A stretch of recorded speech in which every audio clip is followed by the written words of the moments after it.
Rabi ya rabi.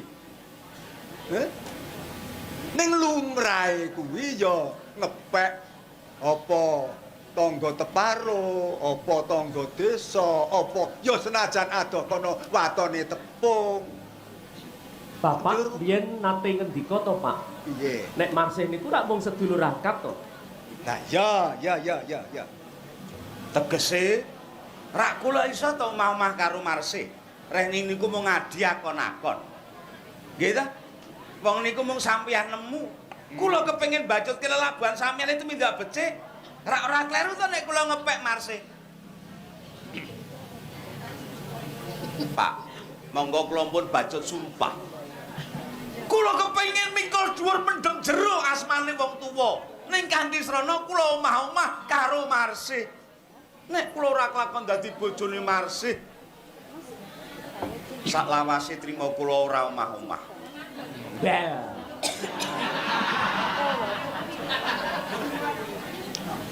Ning perkara kaya ngono kuwi mau dadi sulaya antarane Sasongko karo Sasana. Lanjur kowe kepriye? Kula yen mboten Marsih trimah mboten duwe bojo. Mergo pilihane ngati kula niku pun tiba ten Marsih. Sing kula pun ngerti saben dinane. Sing kula pun ngerti laden-ladenane. Ya. Wis.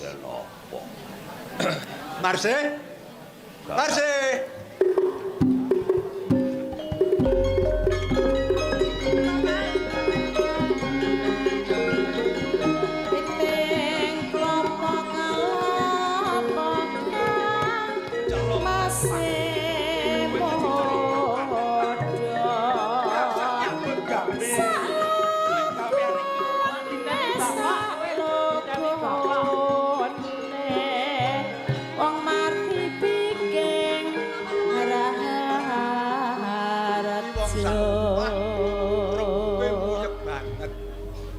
Apa? Ketoke sepele, ketoke gampang. Ning sak temene jebule angel. Wonten napa to, Pak? Kakang-kakangmu kuwi do arep duwe bojo. Wah, aja dadi manten to? Halah, kene dadi manten to. Oh, seneng aku. Ah, kok ora kondo wingi-wingi karo aku to kowe, Kang? Iki mumpung bapak.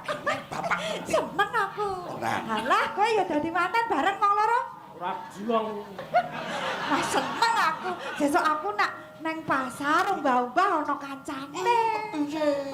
Ana sing ngewangi. Heeh, calon Mbak Yuku kuwi ya ta. Turu kowe ana sing ngancani. Ayo nek turu wae aku ora apa-apa nek Omong-omongan kene ora karo nyekel wae apa to? Ya. Omong-omongan ini ora karo nyekel ra ya ora apa-apa to. Jarene kowe ya dadi manten, Kang. Genah heeh dadak takon. Ya rasa nesu, mugi seneng nek kowe wong loro arep dadi manten sesuk kene rame. Nek kowe do ndek anak rak kemruyu. Ya Rame mergo mantene lanang loro, mantene wedok siji. ya ora manten loro, lanang loro, wedok loro. Piye to kuwi? Calonmu ki wong endi ya, Kang? Bapak kok ora ngendika wingi-wingi. Napa nak gek sakniki kok? Nah, aku ngerti ya iki jare. Oh, rak ngoten. Wah, seneng kula. Kula sing belanja nggih, Pak. Hah, sesuk nang pasar Bantul. Niki, Pak. Niki lho, Pak. Mencari iki. Rembukan kok ting bekeneng wong arep mantenan ki seneng-seneng to, Pak. Lah iya. Ah, seneng aku sesuk Kowe ana kene kancane. Hah? sih lungguh kene sik ngundak kesel. Nah, Seneng aku. Sesuk ana kancane. Ditandani sing ayu ya, Kang. mantan kok. Nanggap jatilan. Sing rame. Apa sing kok seneng? Iki piye lho?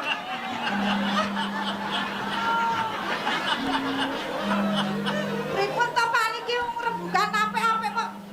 Kene ini delek kele mek-mekan mah kono kaya tenggok pindah. Niki ngopo?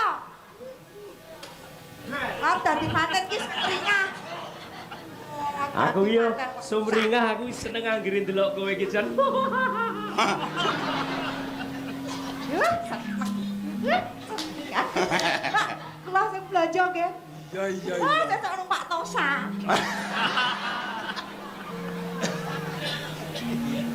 Pak, Sampeyan lek kok bapak Bapak. malah ketap-ketip.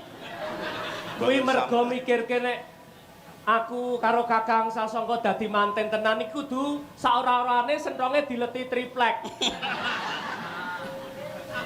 Ayo sesuk golek omah dhewe-dhewe to.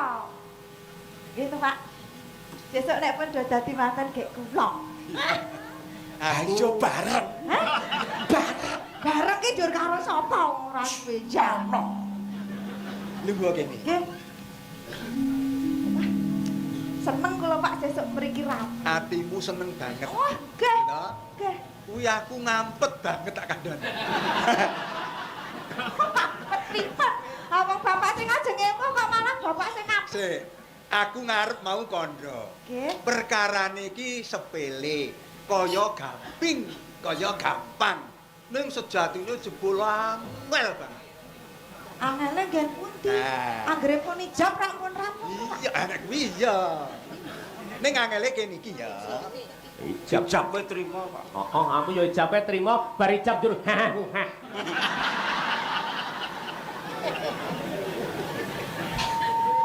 Angele kakangmu sak keloron. Nggih. Sasongko karo Sasana kuwi do rebutan calon bojo. Mongko sing dianggep calon bojo ki kowe no.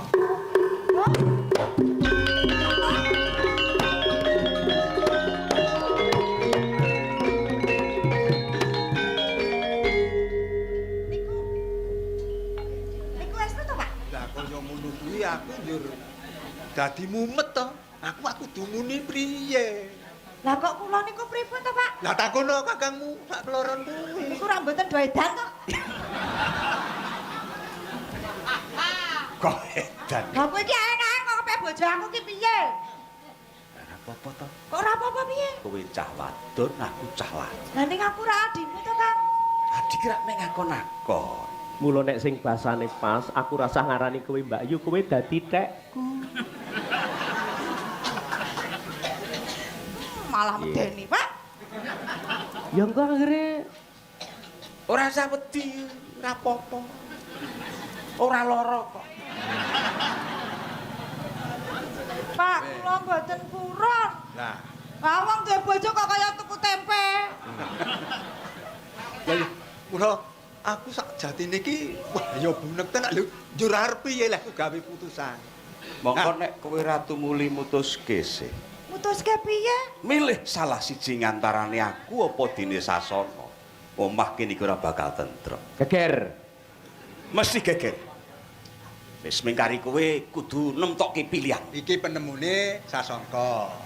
Penemune Sasana apa ya kaya kuwi kaya kakangmu? Nek sing dipilih Marsih niku merentul saka telenge ngatine Marsih, kula ikhlas, Pak. Tegese sinten mawon sing dipilih upama milih Kakang Sasongko kula ya rila ning kosok baline. Nek milih kula Kakang Sasongko ya ora kena serik lan meri lho nggih. Nek pancen kuwi wis dadi putusane Marsih. Aku lila. Oh, aku yo ngajeni Kang, aku ngajeni marang putusane Marsih. Mula saiki kari kowe milih, arep milih sing enom apa sing tuwa. Nek sing uripe sing rada dawa ki sing enom.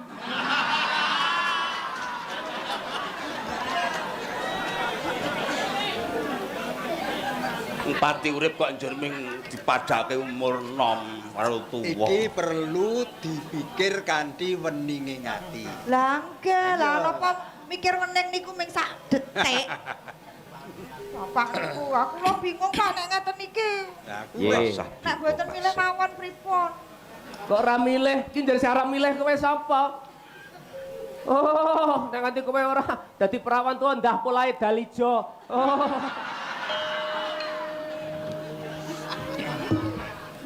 Iya sih. Kowe kudu nemtokke pilihan. rehne pratelane kakangmu sak kloron kaya ngono. Sapa sing Ndah kok polahmu. pilih, sing ora kepilih lila legowo, ikhlas. Nah, Priye upama kowe njur milih salah siji, apa Sasana apa Sasongko? Iki kula kudu milih. Nah, Kowe kudu milih. Kaya ngono kuwi jar. Lah ngene iku sing kula kandhake wong golek bojo kaya tuku tempe gur karek milih. Bingung kula. Wis to, kowe kudu ndang nibakake putusanmu sih.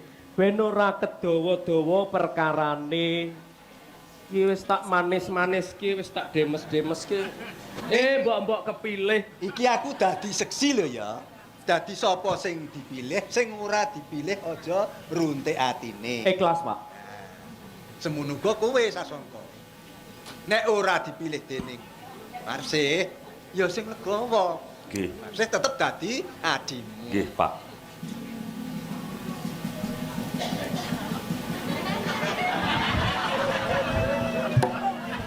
Iki napa?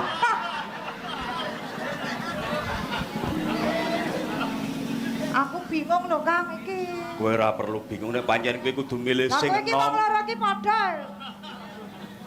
Ora ya ganteng aku sithik lah karo adikku.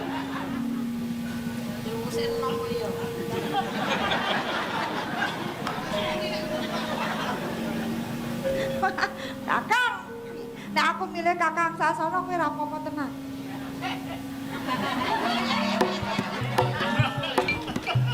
Nek aku milih Kakang Sasongko kowe ya ora apa-apa.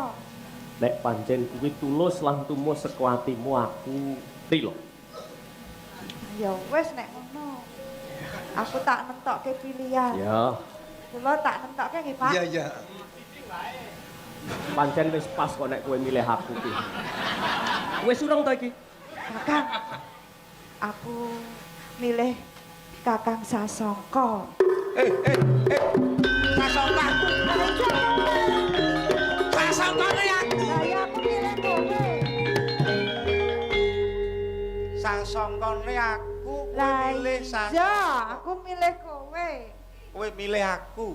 Lah ora apa-apa ta? Ora apa-apa.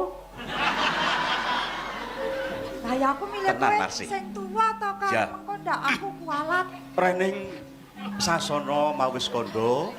Nek tibaling pilihanmu kuwi nyang aku Sasana ya ora arep nesu. Ah, mau muni ngono. Ning tenan ya, kowe milih aku dadi calon bojo. Kakang. Kowe iki ngopo? Ora ngopo-ngopo kok aku ikhlas kok. Jare ra apa-apa, ora nangis yo. Sapa sing nangis yen wong nangis bae ora kok. Sasana, kowe marak ya wis kandha dhewe. Upama pilihane si Marsih kuwi nyang aku, kowe lega lila. Tak jaluk atimu sing sabar ya. Guyu.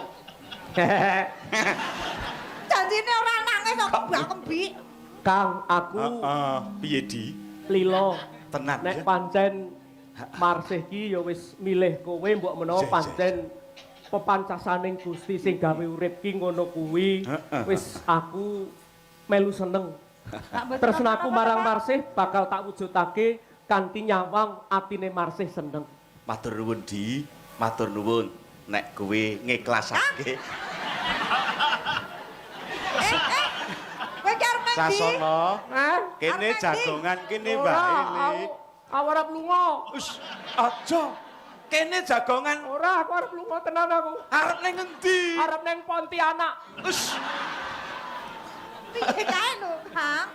Kakang Sasana Ya kae, wis. nek lunga tenan. ora, muga-muga dheweke lilih atine. Waduh, Apa? Piye le? arep kelalu neng sumur jebor kleru sumur bor. Apa sumur buruk arep nggo klalu.